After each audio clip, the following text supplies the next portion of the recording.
It all started with a plain white envelope slipped into my mailbox, stamped with the HOA's official logo. At first, I assumed it was another generic reminder about lawn care, fence painting, or some other nitpicky rule they love to enforce. But when I opened it, my stomach dropped. The letter wasn't about a fee or a fine, it was an announcement. The HOA proudly declared their plans to construct a community dam to help manage rainwater runoff and create a small recreational pond. It sounded harmless at first, almost beneficial, until I reached the second page. That's when I saw the attached map. Bold red lines outlined the proposed dam site, and right there, clear as day, my property was smack in the center of it.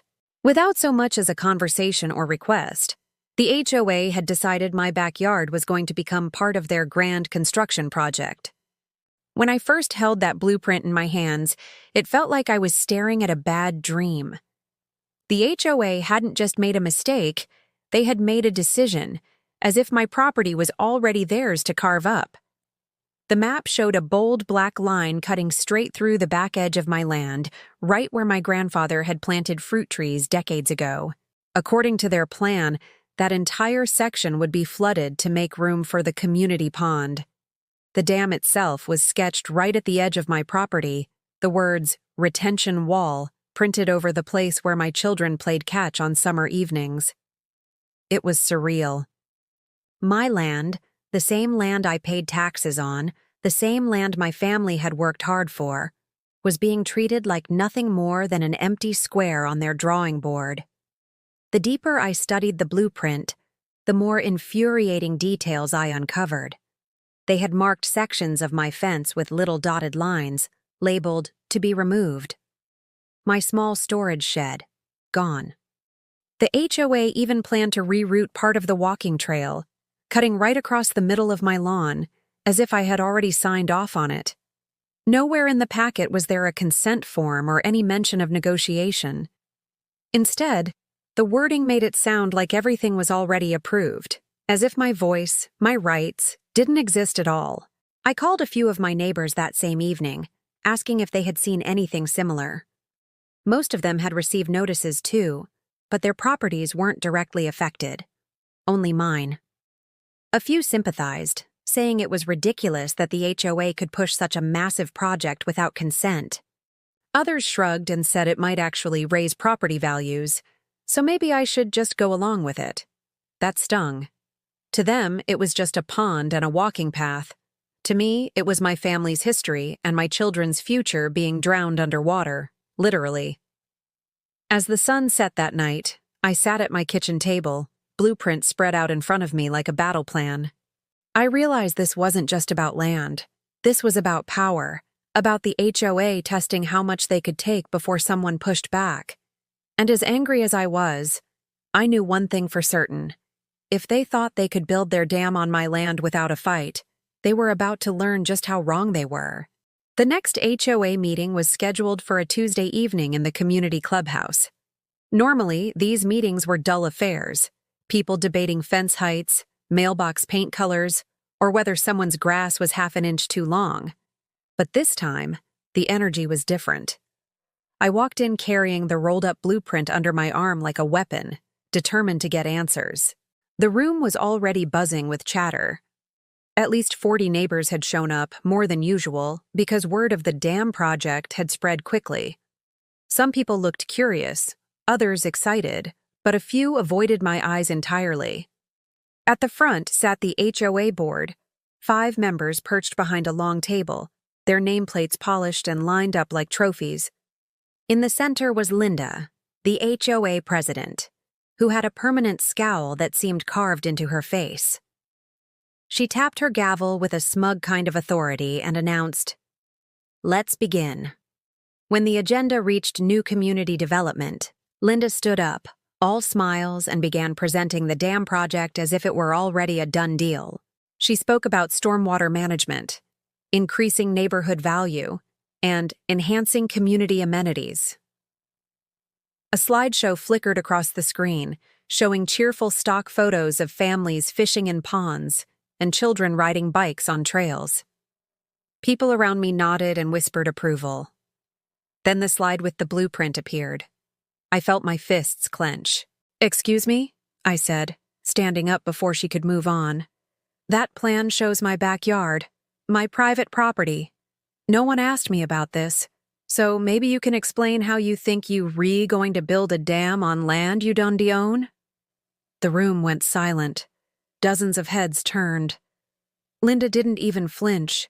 She gave me a tight, patronizing smile, like I was a child throwing a tantrum. "We understand your concern," she said smoothly. "But this project is for the greater good of the community. It will help prevent flooding, and unfortunately, sometimes sacrifices have to be made." "Sacrifices?" I shot back. "You mean theft? You can just take someone else's land because you decided it looks nice on your little PowerPoint." One of the other board members, a man with slicked back hair, leaned into his microphone. "The HOA has the authority to make improvements on common areas. This project falls within our jurisdiction." "Except it's not a common area," I snapped, slamming the blueprint on the table so everyone could see. "It's mine, paid for, deeded, and taxed under my name. Do you see that? Or do you just ignore property lines when they don't fit your agenda?" Gasps rippled through the crowd. Some neighbors murmured in agreement, but others looked uncomfortable, as if I were the one being unreasonable. A woman in the back even muttered, "It's just a pond. Calm down." That was when Linda's mask slipped. Her smile faltered, her tone hardened. "You need to understand something," she said, her voice dripping with condescension. "This community operates as a collective. We all must make decisions for the benefit of everyone. If you resist, you will only make things harder for yourself. Harder for myself." The words echoed like a threat. That was the moment I realized this wasn't going to be a civil disagreement. It was war. The HOA wasn't asking. They were telling me, daring me to fight back. And judging by the look on Linda's face, they were confident I would lose. But as I left that meeting, blueprint clutched under my arm, I made a silent promise. They might have their rules, their fines, and their little gavel. But I had something stronger. My rights, my land, and the will to fight for both. I drew my line in the sand that weekend, not with words on paper, but with action. First, I called a real estate attorney, someone who actually returned my call after the third ring, and laid out the situation. She listened, asked a few pointed questions, and said what I already suspected. An HOA doesn't get to reassign private property on a whim. Next, I walked my property with a surveyor and watched him plant little flags along the true boundary lines while I tried to keep my hands from trembling. Seeing those stakes in the ground, labeled with precise coordinates and dates, made the abstract anger suddenly concrete. This was my land. The math and the map confirmed it. Armed with legal counsel and fresh survey marks, I drafted a firm, professional letter to the HOA demanding they retract the plan and cease any actions affecting my property. I sent copies to the county recorder and the local planning commission, making sure that if the HOA tried to claim they'd made a mistake, there would be an official paper trail proving otherwise. I also started recording meetings and documenting every interaction, because facts matter when emotions run high. My neighbors noticed the change in me.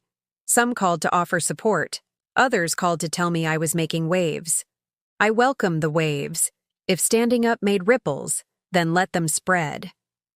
The reaction from the HOA was immediate and diplomatic on the surface, hostile underneath. They replied with a polite letter acknowledging receipt and promising further consideration, but within days I started receiving notice of fines for obscure violations. An overgrown patch of grass on the easement the county inspector had never mentioned, an alleged storage violation for the tiny shed I'd had for years. It felt coordinated, like someone had flipped a switch and the board had decided to use every administrative lever to wear me down. When I questioned the fines, the board responded with thinly veiled warnings about community cohesion and the costs of legal pushback. It was clear, they wanted me to surrender quietly. But giving up wasn't an option. Instead, I doubled down. I organized a meeting with other residents directly affected by similar HOA overreach, prepared a packet of evidence showing my clear title, and started a neighborhood newsletter to keep people informed. I learned quickly how powerful information is. When neighbors understood the stakes, sympathy turned into questions, and questions turned into pressure on the board. My stance shifted from reactive to strategic. I wasn't just protecting a yard, I was building a case, a coalition, and a record that would be hard for the HOA to erase. By the time autumn edged into the neighborhood, the lines were no longer just on the ground. They were drawn in conversations, in legal letters, and in the cold stiffness at board meetings. The HOA had made its move, and I had made mine. Both sides had committed to a course that would take more than harsh words to change, and for the first time since that white envelope arrived, I felt the rough, clear certainty of someone who knew they had to fight, and was ready to do whatever it took. It didn't take long for the battle over my land to spill out of boardrooms and letterhead and into the heart of the neighborhood. Overnight, the dam project stopped being just an HOA issue and became the topic on everyone's lips. At block parties, at the park, even in the grocery store parking lot, neighbors whispered about the pond and whether I was being selfish or whether the HOA was overstepping. Suddenly, the quiet cul-de-sac where kids once rode bikes together had invisible lines running through it, just like the survey stakes in my backyard. Some neighbors stood firmly on my side. Old Mr. Harris, who'd lived here longer than anyone, told me straight up that what the HOA was doing was land grab nonsense. He came over one evening with a folder of his own, copies of old HOA documents showing past overreaches, times when the board had tried to expand their power until someone pushed back. His support gave me strength. Others, too, started dropping by, families who didn't trust the HOA, neighbors who said they admired me for standing up, even people who admitted they'd voted for the board members but regretted it now that they saw how far they were willing to go. But then there were the others, the ones who saw the pond as a shiny new feature that would raise property values and make the neighborhood more exclusive. I overheard one couple at a community barbecue say, "Honestly, it's just one yard. Can't they take one for the team?" A woman from 2 streets over, who had barely spoken to me in 5 years, suddenly posted on the neighborhood Facebook page calling me a troublemaker and accusing me of sabotaging progress. I knew Linda and the board were behind it, fanning the flames, encouraging anyone who would listen to see me as the villain standing in the way of their community improvement. The division got uglier by the week. One morning, I found a note taped to my mailbox that read, "Stop being greedy. Let us have the pond."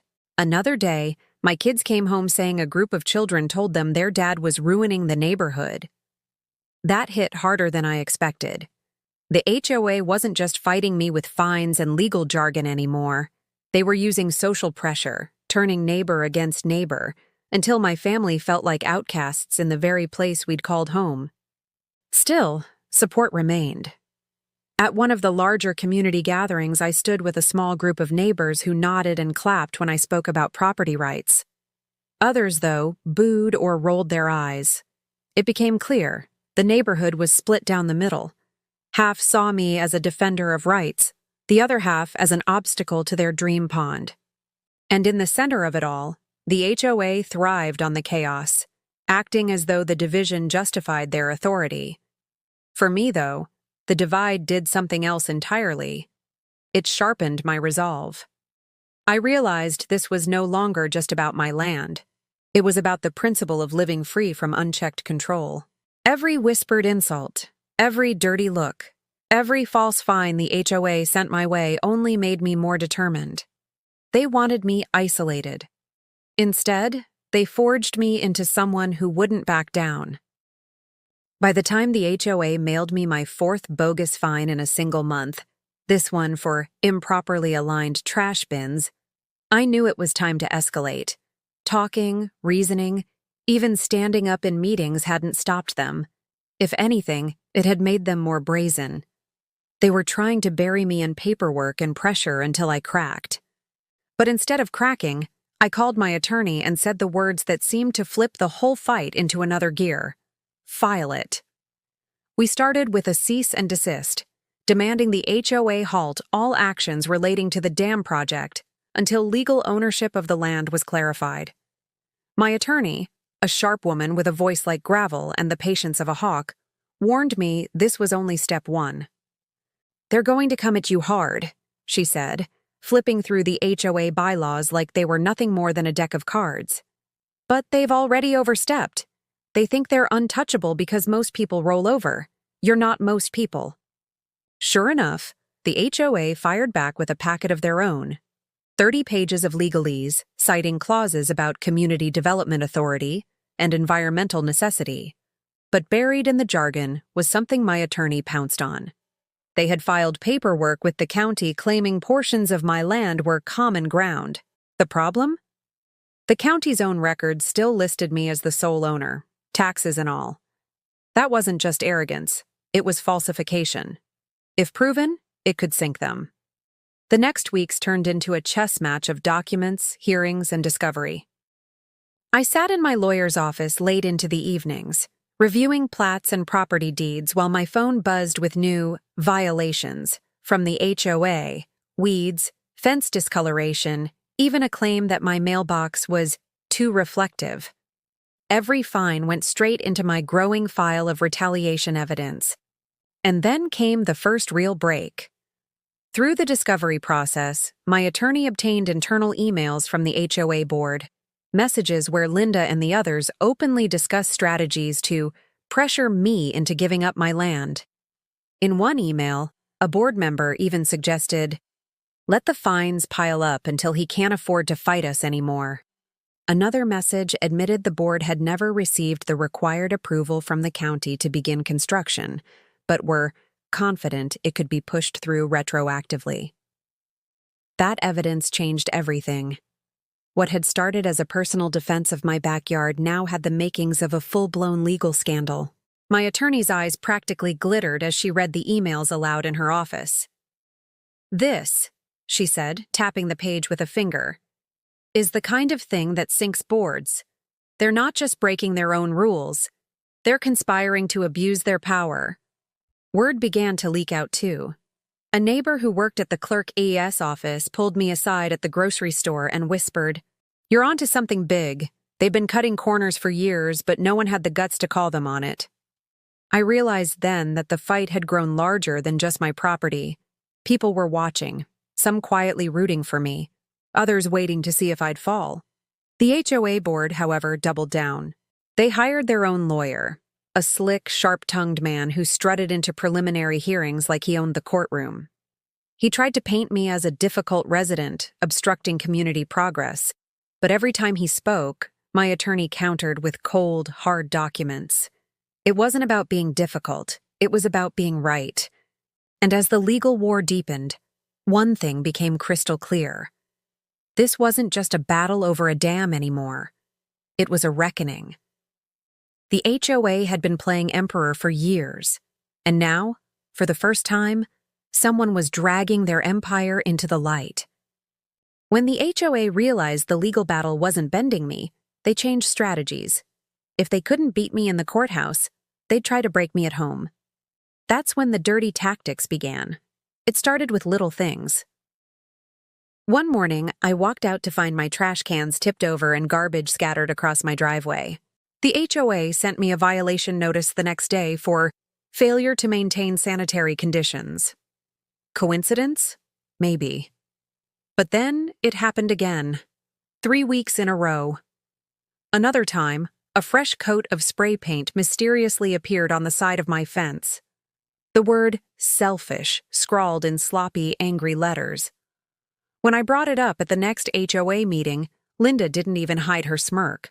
"Vandalism is unfortunate," she said sweetly, "but perhaps this wouldn't be happening if there wasn't so much tension in the community."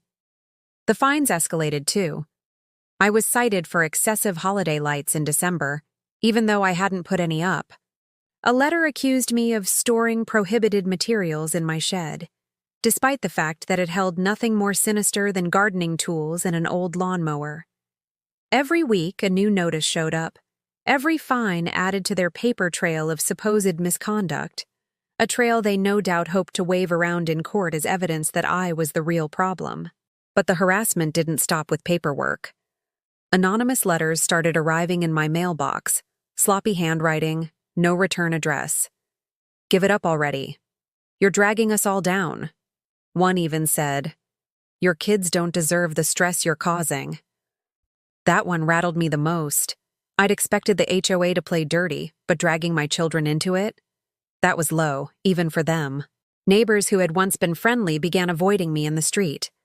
Some crossed the road rather than say hello. I overheard whispered conversations at the park, people speculating that I was going bankrupt fighting the HOA, that I was going to lose my house. It was obvious the board was working overtime to poison the well of public opinion. Divide and conquer. That was their game. But here's the thing. I kept receipts. Every fine, every anonymous note, every strange coincidence that seemed to happen after a tense HOA exchange. I documented it all. Photos, timestamps, recordings when possible. I even installed cameras on my property, which captured more than one late-night visitor skulking a little too close to my fence. When my attorney saw the footage, she didn't just frown. She leaned forward and said, "They've crossed into intimidation. This isn't just civil anymore. This is criminal." And she was right. The HOA thought they could scare me into surrender. What they didn't realize was that every dirty trick they pulled wasn't weakening my case. It was strengthening it. With every smear, every bogus fine, every late-night act of vandalism, they weren't just attacking me. They were building the very rope they'd eventually hang themselves with. By the time spring came around, the board wasn't just my opponent. They were my best witnesses. When the HOA realized the legal battle wasn't bending me, they changed strategies. If they couldn't beat me in the courthouse, they'd try to break me at home. That's when the dirty tactics began. It started with little things.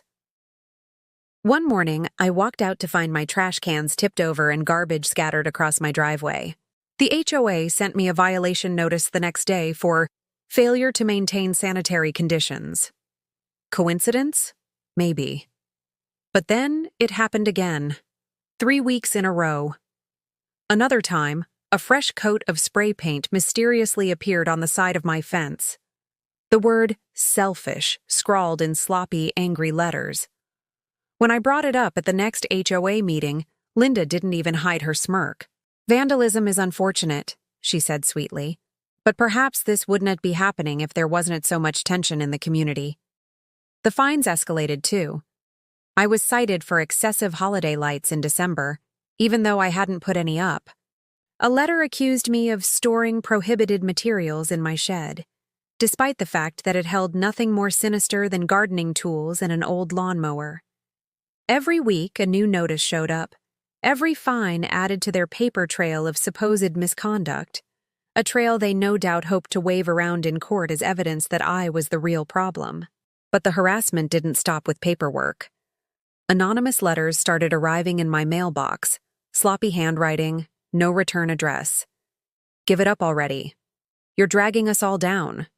One even said, "Your kids don't deserve the stress you're causing." That one rattled me the most. I'd expected the HOA to play dirty, but dragging my children into it? That was low, even for them. Neighbors who had once been friendly began avoiding me in the street. Some crossed the road rather than say hello. I overheard whispered conversations at the park, people speculating that I was going bankrupt fighting the HOA, that I was going to lose my house. It was obvious the board was working overtime to poison the well of public opinion. Divide and conquer. That was their game. But here's the thing. I kept receipts. Every fine, every anonymous note, every strange coincidence that seemed to happen after a tense HOA exchange. I documented it all. Photos, timestamps, recordings when possible. I even installed cameras on my property, which captured more than one late-night visitor skulking a little too close to my fence. When my attorney saw the footage, she didn't just frown. She leaned forward and said, "They've crossed into intimidation. This isn't just civil anymore. This is criminal." And she was right. The HOA thought they could scare me into surrender. What they didn't realize was that every dirty trick they pulled wasn't weakening my case. It was strengthening it. With every smear, every bogus fine, every late-night act of vandalism, they weren't just attacking me. They were building the very rope they'd eventually hang themselves with.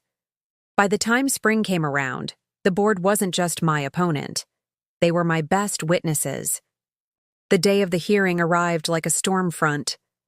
I'd been preparing for months, gathering documents, lining up witnesses, and steeling myself for the weight of the fight. But walking into the county courthouse, blueprint tubes under my arm and a binder thick with evidence clutched to my chest, I still felt the nerves. Across the hallway, the HOA board huddled together in their neat suits and smug expressions, led by their high-priced attorney, who smirked like he already knew the verdict. Linda didn't even look at me. She stared past me, chin high, like I was beneath her. The courtroom filled quickly. Not just lawyers and board members, but residents, too. Neighbors who had once accused me of selfishness now crammed into benches, buzzing with curiosity, outrage, and maybe even a little shame. The air felt heavy with the realization that today, everything would come out. The proceedings began with the HOA's lawyer standing tall and polished, painting me as a disruptive homeowner, standing in the way of community progress. He gestured toward glossy renderings of a pond and walking trails projected onto the screen, his voice dripping with confidence. "This project represents the future of our neighborhood," he declared. "One man should not be allowed to hold back progress." Then it was my turn. My attorney, gravel-voiced and unshakable, rose slowly and carried a single thick folder to the podium. "Progress?" she repeated. "Let's talk about what progress looks like when built on lies." She laid it all out piece by piece. First, the property deeds proving the land was mine. Then the engineering report, its warnings printed in black and white. Next, the financial records, tens of thousands spent without a vote. And finally, the emails, projected for the whole courtroom to read. The line, "By the time anyone realizes it'll be too late to stop," echoed across the silent room like a hammer strike. Gasps rippled through the crowd. Neighbors leaned forward in their seats, jaws tightening, whispers turning to murmurs of anger. Even the judge's eyebrows rose slightly as he flipped through the evidence. The HOA's lawyer tried to object, to spin, to downplay. But with each objection came another damning document. My attorney was relentless, her voice sharp as she cut through their excuses. They ignored expert warnings. They falsified land records. They funneled money to relatives. And worst of all, they endangered every resident sitting in this room. When the time came for witnesses, Mr. Harris, the old neighbor who had supported me from the beginning, took the stand. He spoke about years of HOA overreach, about fines levied unfairly, about the bullying culture the board had fostered. His words carried weight, not just because of his age, but because everyone in that room knew he wasn't the kind to exaggerate. By the end of the day, the HOA's polished armor was cracked wide open. The judge didn't rule immediately, but his closing words were clear enough. The actions of this board raise serious concerns of legality and integrity. This matter warrants further review and possible criminal investigation. The gavel came down, and with it, the balance of power shifted. The HOA board filed out stiff and pale, their confidence shattered. For the first time in months, I felt the weight on my shoulders lift. I wasn't just defending my land anymore. I de-exposed the rot at the heart of the HOA for everyone to see. As I walked out of that courthouse, neighbors clapped me on the back, murmuring apologies, promises of support, even gratitude. Linda and her board had tried to drown me with their dam, but instead, they were the ones sinking, dragged down by their own lies, their own arrogance, their own paper trail. And the final chapter of this fight was still to come. The verdict came down 3 months later, but by then, the HOA's empire had already crumbled. The county had launched a full investigation into their financial practices. 2 board members resigned quietly, citing personal reasons. though everyone knew they were jumping ship before it sank. Contractors pulled out of the dam project, refusing to touch a plan now tainted with scandal, and the neighborhood, once split down the middle, now leaned firmly on one side, mine. The judge's ruling was blunt and devastating for the board. The HOA had no authority to claim or alter my land. Every fine they had issued against me during the dispute was voided, and I was awarded damages for harassment and legal costs. But the real blow came when the court referred the case to the state attorney general for potential fraud charges. The words landed like thunder in that courtroom. Linda's face, usually carved into that smug mask of superiority, went pale for the first time. Within weeks, she was gone, stripped of her presidency and facing questions she couldn't charm her way out of. The board was forced to hold emergency elections, and this time, people actually showed up. Neighbors who had once shrugged off HOA politics now demanded transparency, accountability, and limits on power. The new board's first order of business was to kill the dam project completely, filing the paperwork to close it for good. As for my land, I walked it every evening that summer, passing the survey stakes still planted in the ground like little flags of victory. The fruit trees still stood, the shed still leaned a little crooked, and my kids still played catch on the grass where the retention wall was supposed to go. Every laugh, every breeze rustling through the leaves felt like a reminder. We'd won. Not just for us, but for anyone who'd ever been pushed around by people who thought rules gave them the right to bully. Neighbors who had once glared at me now stopped to chat. Some apologized. Others brought over pies or offered to mow my lawn when they saw I was busy. The same people who had once muttered that I was selfish now told me they admired my stubbornness. Funny how quickly opinions shift once the truth comes out. One evening, Mr. Harris joined me on the porch, his weathered hands clutching a mug of coffee. He looked out at the yard and said, "You know, they thought they were building a dam, but all they built was their own downfall." I laughed, not out of bitterness, but out of relief. He was right. Justice wasn't just a ruling on paper. It was standing on my own land, free of threats, knowing my family was safe and my rights were intact. The HOA had tried to drown me under their dam, but in the end, it was their own arrogance that collapsed. And me? I was still standing stronger than ever with my land and my peace right where it belonged.